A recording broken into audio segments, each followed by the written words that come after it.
Hi Founder fans, Jason here, and today's founder is William Palfrey. If you're new here, I put out videos about the American Revolution 5 days a week, so make sure you subscribe, and if you have a good time, hit like. So let's talk about William Palfrey. In the lead up to the American Revolution, well, the people who got really mad first at Great Britain were mostly merchants because the new taxes and trade regulations took away from their profit. Famously, John Hancock was a very unhappy merchant, but not so famously was his clerk, William Palfrey. Now, Palfrey, just because he worked for one of the, if not the richest people in Massachusetts, it didn't mean he was poor. He was fairly wealthy too. He was well educated. That's why he could be a clerk for someone like John Hancock. And he also was very mad at Great Britain when they started passing these new regulations. Additionally, he was in a local Masonic temple, which put him very close with people like Dr. Joseph Warren and Paul Revere. So he helped build up the sentiment in Boston that led to revolution. Now, when things really started getting heated, William Palfrey was part of a delegation that actually went to Europe to try and talk some sense into Parliament and say, hey, we're getting really mad over there. And that didn't work. But when Palfrey returned, he happened to have some letters which were meant for loyalists, and it seems like they were probably stolen. But when he released these letters, well, that helped steer the other colonies into Boston's support and the support of Massachusetts at large and towards revolution. And eventually, once war did break out, Palfrey ran to help.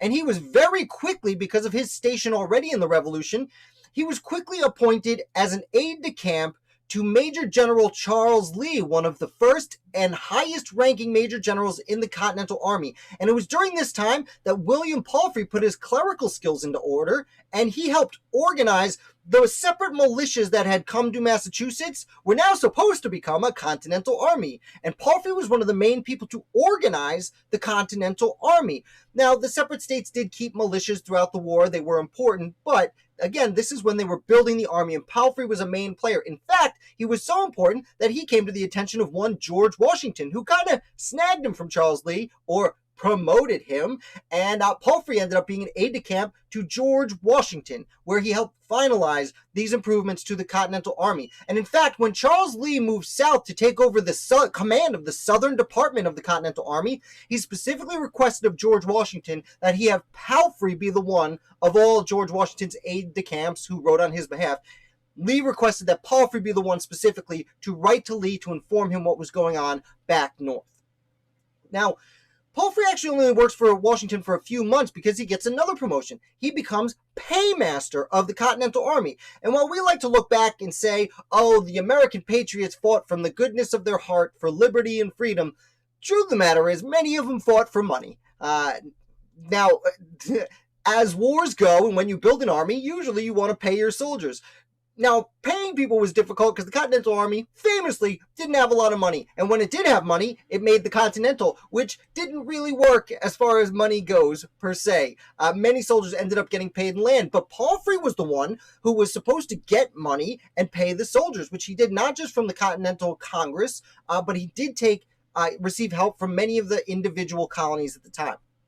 And he was able to keep the army together, be one of the people to keep the army together through the first 4 years. And like I said, he does this for 4 years when the Continental Congress appoints him as a consul to France. And we've spoken about consuls a lot recently, and very in brief, an ambassador to another country, also sometimes called a minister, they represent the United States to another country. This example would be France.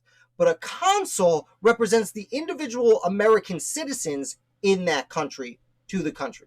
So as opposed to representing the United States to France, as someone like Thomas Jefferson or Benjamin Franklin did, what Palfrey was to do was to represent individual citizens living in France as American citizens to France. And he gets on a boat a month later in December of 1780 and sets sail, and our story ends. Because sadly, William Palfrey's ship was lost at sea, as would happen from time to time back then. It's a sad ending to a gentleman who worked so hard to see independence for his country that he never got to see the chance. And unfortunately, that's where we have to end, because that's where his story ends. Now, I hope you did enjoy this. If you did, make sure you hit like. And like I said, subscribe. We do videos 5 days a week, including tomorrow. We're going to have our weekly live video where we'll wrap up the last 7 founders of the day. Thank you so much for watching, and I'll be back with that live video tomorrow.